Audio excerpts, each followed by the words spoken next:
hello et salut le magazine vraiment design, très déco, absolument mode et terriblement chic, c'est version française et c'est maintenant.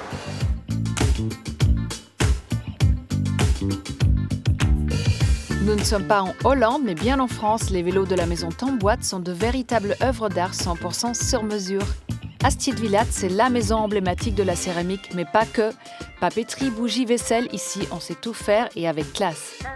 Paris regorge d'artisans et de passionnés qui font perdurer les savoir-faire français et c'est notre repérage. Quasi holographiques, les créations de Lucie Richard sont nées du procédé magique de la marqueterie de paille. Mais tout de suite, point de vue, un regard affûté sur les nouveautés stylées de la semaine.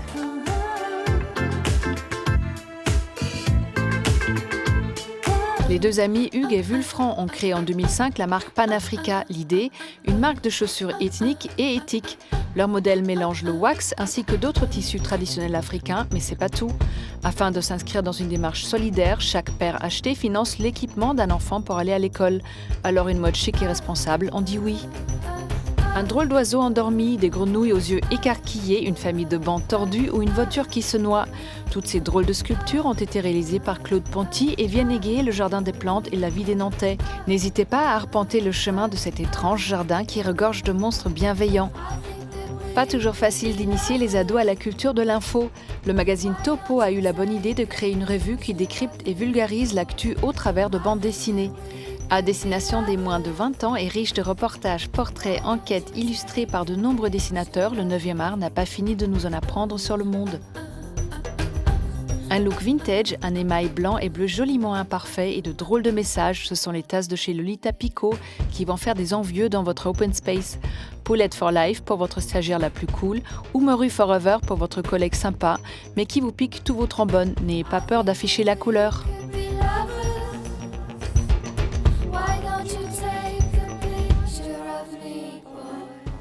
Laissez vos rollers de côté, l'aurore de la ville, c'est le vélo. Et encore mieux s'il vient de chez Maison Tamboite. Ici, tout est made in France et nous, on a infiltré les ateliers pour connaître quelques secrets de fabrication. Une selle en cuir de buffle, un cadre sur mesure, des guidons à fière allure. Nous voici dans l'atelier de la Maison Tamboite, la crème de la crème du vélo parisien. Joséphine Baker, Marlène Dietrich, Bourvil, Edith Piaf, la maison compte dans ses archives quelques clients prestigieux. Aujourd'hui, c'est Frédéric qui a repris les rênes, ou plutôt les guidons de la maison. La Maison Tamboite, c'est une histoire qui se déroule maintenant sur 4 générations. Ça a été créé par mon arrière-grand-père en 1912. D'abord rue du Long, et puis ensuite, lorsqu'il s'est associé à Monsieur Tamboite, qui était un coureur sur piste de l'époque, ils ont ouvert une boutique qui était avenue de Clichy, qui a été ensuite reprise par mon grand-père et qui a été reprise ensuite par mon oncle. D'une génération à l'autre, le savoir-faire s'est transmis avec toujours cette même exigence qui a fait la réputation de la maison. Ancien courtier, Frédéric se lance donc un défi en reprenant l'aventure familiale. Le challenge, c'est celui de faire renaître un artisanat qui a quasiment complètement disparu. C'est aussi de réussir à créer un trait d'union avec cette époque où les savoir-faire étaient encore présents et où l'artisanat du cycle parisien avait une vraie aura. Il s'agit de réussir à renouer ce fil et puis maintenant à le faire évoluer. Et en parlant de fil, quand on passe commande d'un vélo Tamboite, tout se passe un peu comme si on allait chez le tailleur. Tout commence avec une prise de mesure du client, de la tête aux pieds. En fait, on utilise à peu près une quinzaine de mesures qui vont de la taille de la personne à son entrejambe, qui est une des mesures les plus importantes, mais aussi les hauteurs d'épaule, les longueurs de bras qu'on va mesurer avec un mètre de couturier légèrement modifié. Des mesures qui vont ensuite servir à modéliser la personne sur informatique, son comportement sur le vélo et donc adapter le cadre à ses dimensions. Côté fabrication, tout se passe dans l'arrière de l'atelier avec Hugo, le maître cadre. Je vais partir d'un tube en acier de haute technologie qui a des aciers issus de l'aviation, de la compétition, avec des épaisseurs qui varient. C'est un tube en acier mais qui est très léger et qui apporte beaucoup de confort. Donc à partir des plans de fabrication, je vais découper et adapter ce tube sur le gabarit qui va me permettre de positionner avec exactitude les longueurs. Et ensuite, je vais souder tout le cadre. Chez Tamboite, toutes les pièces sont retravaillées en interne, de la selle au câble de frein gainé de cuir, tout est dans le détail. Donc ça, c'est des jantes en hêtre. On a un artisan italien qui nous les fabrique. C'est une famille qui en fait depuis plus de 3 générations. Et en fait, ils ont su combiner un travail assez ancien de jantes en bois avec une technologie moderne de renfort en carbone à l'intérieur de la jante, en fait. Et donc nous, ici, on les reçoit brutes et je les retravaille, je les ponce, je fais les teintes et les vernis pour avoir une finition parfaite sur le vélo. Un travail tellement minutieux qu'Hugo fait parfois le parallèle avec la joaillerie, notamment lorsqu'il s'agit de scier ou de polir les pièces en acier qui composent le vélo.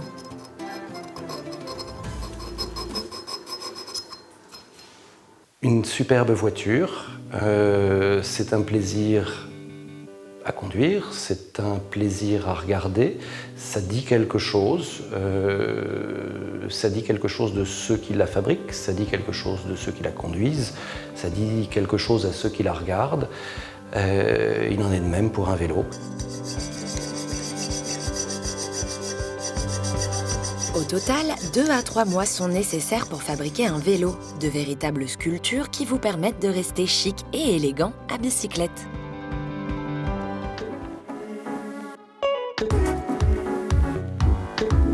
Benoît Astier de Villatte et Ivan Pericoli mettent un point d'orgue à faire perdurer les savoir-faire artisanaux, le tout au service d'un raffinement à la française.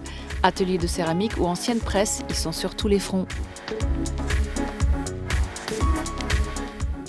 Bienvenue dans l'univers délicat et joyeusement hétéroclite d'Astier de Villatte. Et oui, chez Astier de Villatte, on peut trouver leur fameuse vaisselle en céramique blanche, mais aussi des bougies, des parfums, de la papeterie, de la vaisselle à motifs et pourquoi pas un Snoopy en céramique. Derrière cet univers composite mais cohérent, Benoît Astier de Villatte et Ivan Pericoli, un duo d'amis qui se laissent porter par l'intuition, la curiosité et une même idée de la beauté.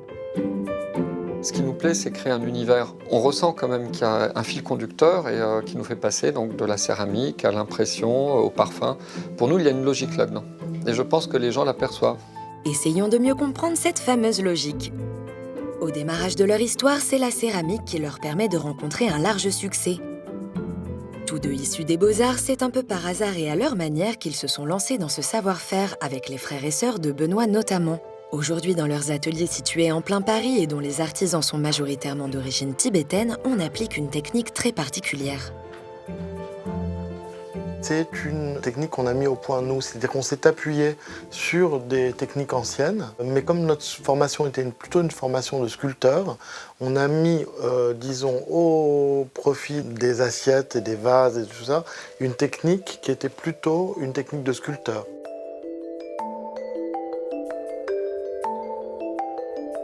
On a repris et remis à notre manière au goût du jour une technique qui s'appelle l'estampage.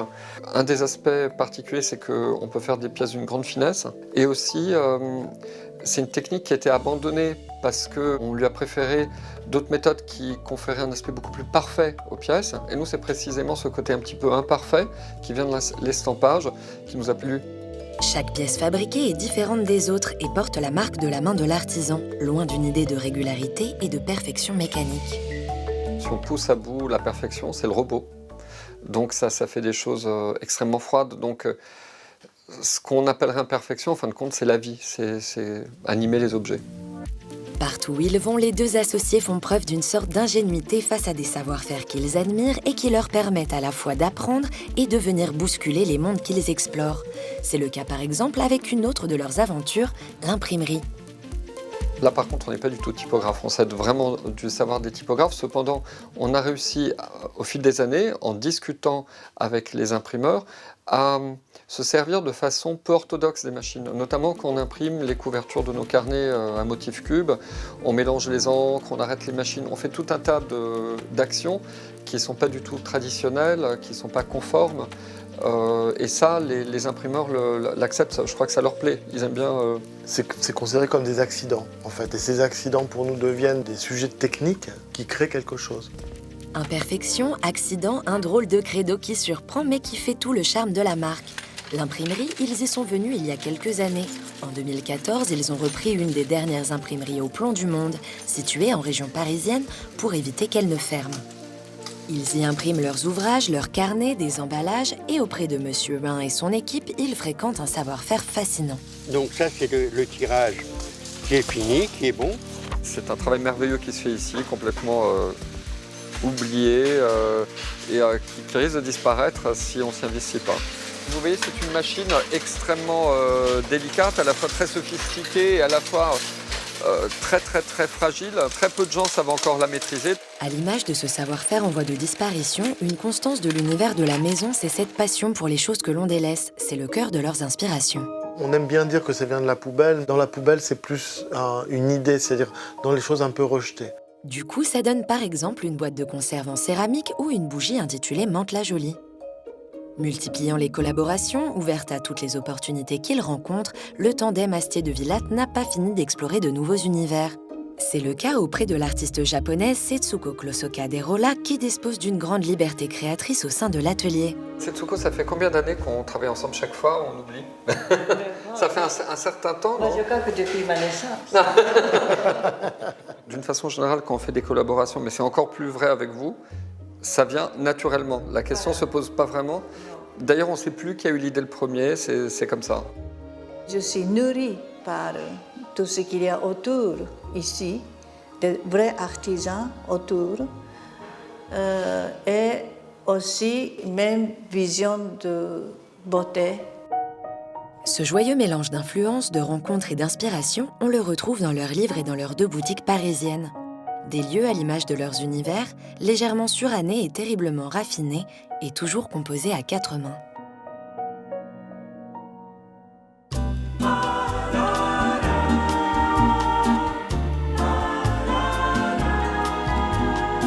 Benoît, Ivan, merci beaucoup de nous recevoir dans Version française. Tout d'abord, votre rencontre en 1990, quand vous étiez étudiant aux Beaux-Arts, n'était pas du tout le fruit d'un hasard, mais une amie était convaincue qu'il fallait absolument que vous vous rencontriez.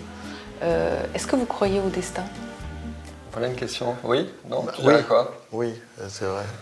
On croit au karma, donc à la loi de causalité. Donc, je pense que d'une façon ou d'une autre, avec Benoît, on était amenés à se rencontrer. Et c'est vrai que cet ami qui insistait très lourdement pour qu'on se voit, alors que ni l'un ni l'autre était intéressé, ça fait penser qu'il y a une sorte de, comme des forces qui poussent à faire des choses par moments, c'est vrai. Le style Astier de Villatte, c'est un mélange d'époques. Ce sont un peu des antiquités qui n'existent pas, mais qui paraissent très anciens. Comment vous le définirez, vous, le style Ben voilà, Astier de vous l'avez Villatte? défini très bien. Oui, c'est vrai. Je crois qu'avec Ivan, on va beaucoup aux puces. Donc, on a cette relation avec les choses anciennes et aussi les choses un peu méprisées. Parce que c'est vrai qu'on peut aller chez les grands antiquaires et on peut aller aussi aux puces, et puis on peut aller dans les brocantes, et puis on peut regarder aussi ce qu'il y a dans la poubelle. Ça vient aussi pas mal du fait qu'aux Beaux-Arts, on a été habitué à dessiner d'après nature, d'après modèle ou d'après n'importe quoi de visible. Et en fin de compte, quand on commence à dessiner d'après le réel, on s'intéresse à tout. En fin de compte, il n'y a plus vraiment des beaux sujets, des sujets moches. Et on finit par trouver des choses intéressantes dans pratiquement tout. Donc vous êtes connu pour la céramique d'abord, mais ensuite il y a eu l'aventure des bougies parfumées, notamment celle de Mantes-la-Jolie, qui a marqué un peu tous les esprits. Pourquoi Mantes-la-Jolie, à côté de Barcelone ou comme Lisbonne ou Honolulu? Je dirais que c'est pour les mêmes raisons. Bizarrement, ça ne fait pas rêver les gens Mantes-la-Jolie, mais on trouvait que c'était très joli. D'abord, le nom est extrêmement joli. La ville est une jolie ville de grande banlieue parisienne qui fait un petit peu province. Et étonnamment, quand on écoute les news, on parle que d'émeutes, etc. Donc effectivement, quand on a sorti la bougie Mantes-la-Jolie, il y a eu un titre d'un journal qui était drôle qui disait Mantes-la-Jolie brûle et ce ne sont pas des voitures. C'était la bougie. Je trouvais ça plutôt marrant. Du coup, on était nommés. Ils étaient tellement contents à Mantes-la-Jolie qu'on parle un peu de façon positive de leur ville que du coup, ils nous ont nommés ambassadeurs de la ville, ce qui était quand même assez drôle. Une autre de vos facettes, c'est le travail du papier. Vous avez même racheté l'imprimerie dans laquelle vous avez commencé à imprimer. Et vous avez imprimé tout de suite 2 ouvrages, Ma vie à Paris, Ma vie aux puces. De quoi elles parlent? En fait, avec Benoît, on s'est rendu compte qu'on aimait bien partager nos adresses, les endroits qu'on aime bien à Paris, qu'il s'agisse évidemment de restaurants, de choses comme ça, mais aussi on donne très souvent, on va chez le même acupuncteur, donc on donne très souvent l'adresse de notre acupuncteur. Donc on a fini par compiler toutes ces adresses, a expliqué de quoi il s'agissait, et ça fait un guide. C'est simplement on partage avec nos amis, donc du coup avec nos lecteurs. Maintenant, tous les endroits où on aime bien aller. C'est pas plus compliqué que ça. Vous vous considérez comment? Comme des artistes, des artisans, des entrepreneurs? C'est quoi exactement? C'est mélange. Ce mix. C'est à peu près ça. Hein. C'est cette espèce de mélange. Ouais. On est tout ça très improvisé. Voilà. Chef d'entreprise, on est très mauvais chef d'entreprise, très improvisé, de très mauvais artistes, mais le mélange de tout fait que ça fonctionne. Ça fait 21 ans qu'à Stidvilat, le binôme existe. Vous n'êtes pas toujours d'accord? Pas souvent. Et qu'est-ce qui se passe quand vous n'êtes pas d'accord? Ça fait des étincelles. Ça arrive, ouais. Ah oui, très souvent. Et c'est peut-être la façon dont on fonctionne. C'est-à-dire que quand on est d'accord sur un point, ou sur une chose, sur un projet, à ce moment-là, ça avance facilement. Et tout le reste, ça disparaît par défaut. Si par exemple, moi ou Ivan, on est passionné par quelque chose, mais que c'est pas partagé par l'un ou par l'autre, ça ne voit pas le jour. Merci Ivan, merci Benoît. Merci à vous. Merci.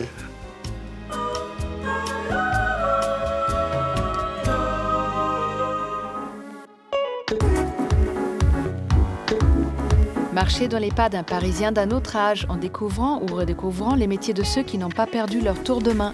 Véritables acteurs du patrimoine immatériel français, c'est Paris artisanal.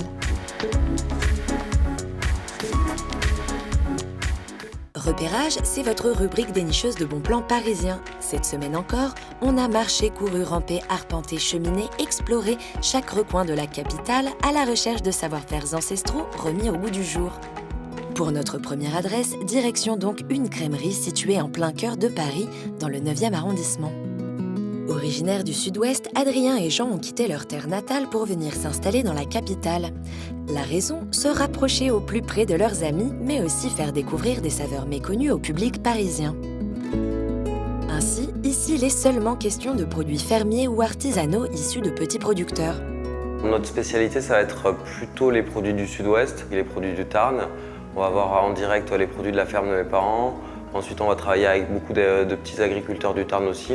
Donc en brebis principalement. On va avoir une belle gamme de brebis, que ce soit des tomes ou des petits fromages lactiques. C'est des produits qui ne sont pas du tout connus à Paris et qui peuvent intéresser pas mal de monde. On va être aussi spécialisé dans tout ce qui est produits d'Ariège, de Haute-Garonne, donc des Pyrénées, que ce soit sur les fromages ou sur l'épicerie. Notre vin qui vient direct du Minervois, le miel qui vient direct d'Ariège aussi. La fromagerie Frescolée, dont le nom signifie agréablement frais en occitan, possède une véritable identité. Depuis son ouverture en août 2016, une clientèle d'habitués s'est formée, qu'il s'agisse des habitants du quartier, mais aussi des étrangers qui souhaitent en apprendre un peu plus sur le fromage. Les gens ont, depuis quelques années maintenant, notamment dans les grands centres urbains, ont besoin de retourner un peu au commerce de proximité parce qu'ils savent qu'ils vont trouver peut-être des produits un peu plus originaux, des produits plus typiques et aussi qui vont pouvoir participer à la vie de leur quartier. Alors parfois, nul besoin d'aller bien loin lorsqu'il s'agit de consommer des produits de qualité. Notre balade à la découverte des artisans de la capitale se poursuit. Direction maintenant le quartier d'Auteuil où une ébénisterie propose ses savoir-faire pour donner une seconde vie à des meubles anciens. Ébéniste depuis 35 ans, Laurent Cazot propose ici son expertise sur de vieux objets, quelle que soit leur rareté ou leur qualité. C'est essentiellement de la remise en état de meubles anciens.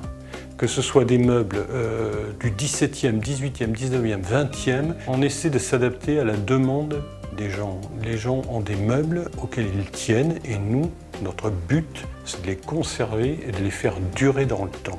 Que ce soit des meubles chargés d'histoire ou des meubles même chargés d'affection. Il doit faire preuve de beaucoup de patience et de précision.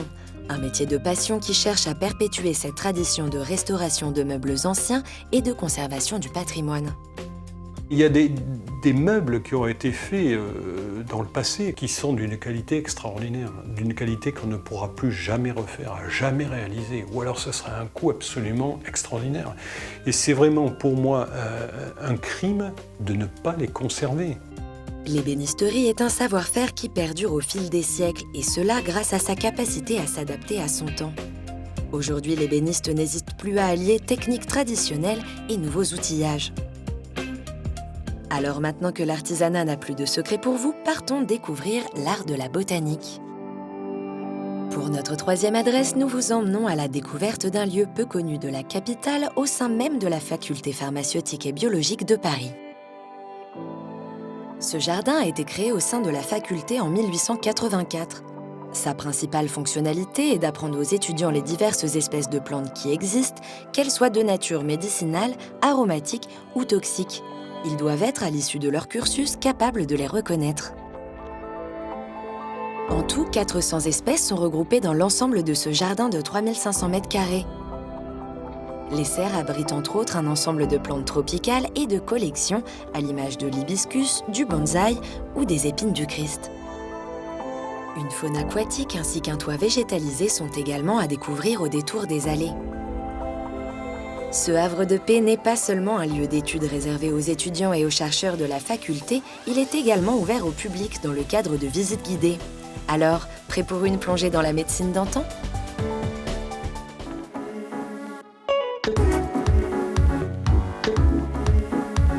La marqueterie, vous connaissez, mais avez-vous déjà entendu parler de la marqueterie de paille ?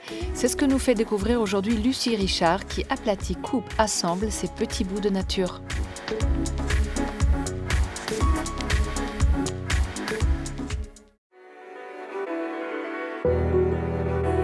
Des bijoux contemporains, colorés, faits main et lumineux, voilà le concept novateur de Lucie Richard.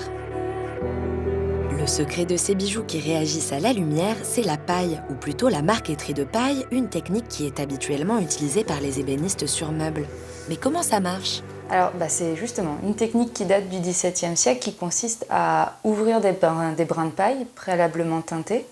Et ensuite, donc je les ouvre, je les écrase et je viens les coller sur un support en bois.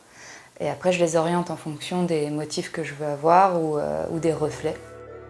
Une technique qu'elle a apprise lors de sa formation en ébénisterie. Les gestes précis et la minutie que cela requiert ont tout de suite séduit Lucie qui a suivi un stage chez un maître d'art. Pendant le stage en marqueterie de paille, j'ai eu la chance de pouvoir travailler sur un projet personnel, donc réalisation d'une petite boîte et entre autres justement un bijou. Et ce bijou, en fait, je l'ai porté à une soirée entre amis et un de mes amis m'a dit « mais c'est super chouette, qu'est-ce que c'est ?» Donc c'est de la paille, de la quoi. J'ai dû expliquer un peu la technique parce que c'est peu courant quand même. Et en fait, ça lui a plu et il m'en a commandé un pour sa copine. Et c'est un peu là que tout a commencé parce que rapidement, j'ai vendu celui-là, j'en ai vendu un deuxième. Et petit à petit, l'idée a germé et je me suis dit pourquoi pas en fait. En 2015, Lucie s'est donc lancée dans l'aventure et a développé une collection de bijoux. Pour travailler ses créations, la matière première, c'est donc la paille, mais pas n'importe laquelle.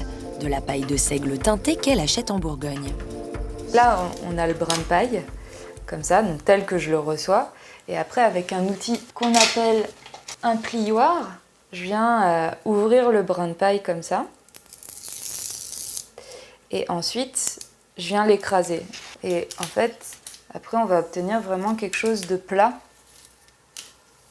et brillant. Et après, moi, je viens avec mon cutter et mes ciseaux, et surtout mon pot de colle, je viens découper des brins de paille et que je viens coller sur mon support en bois en fonction des motifs que je veux obtenir et des reflets surtout que je veux obtenir. En jouant avec l'orientation des brins de paille, Lucie amène des reflets différents à ses bijoux, mais aussi des formes. Et c'est justement cette spécificité de la paille qui intéresse la créatrice. Ça apporte quelque chose d'assez dingue dans le sens où jamais on pourrait imaginer à moins de connaître, d'imaginer que cette lumière puisse venir d'un matériau végétal qui n'a pas de vernis dessus et qui est naturellement brillant. Ces bijoux, elle les monte sur du plaqué or ou de l'argent. Boucles d'oreilles, colliers, bracelets, la jeune femme ne manque pas de sources d'inspiration. La paille se prête beaucoup aux motifs géométriques. Donc du coup, je vais être assez inspirée par tout ce qui est architecture, mobilier, tout ça. Puis toutes les formes géométriques qui sont assez à la mode en ce moment, très graphiques. Donc je vais m'inspirer effectivement de la mode d'aujourd'hui, étant donné que je travaille Sur des bijoux, il faut que je fasse... je fais en fonction aussi pour choisir mes couleurs, mes formes de la mode actuelle. Et sinon, après, c'est un peu tout ce qui m'entoure. Je vais pas me fixer de règles vraiment pour mes inspirations. Ça va venir comme ça et il va vraiment falloir que ça mûrisse dans ma tête avant que je le pose sur un papier parce que j'aime pas du tout mes croquis. Donc du coup, j'aime bien que les choses soient claires dans ma tête. Après, je les pose sur papier et ensuite j'essaye d'y arriver du premier coup. Aujourd'hui, Lucie est seule dans l'atelier et produit des modèles en petite série pour ses collections ainsi que du sur-mesure. À l'avenir, la créatrice aimerait ouvrir sa propre boutique en plus de son site internet et transmettre son savoir-faire.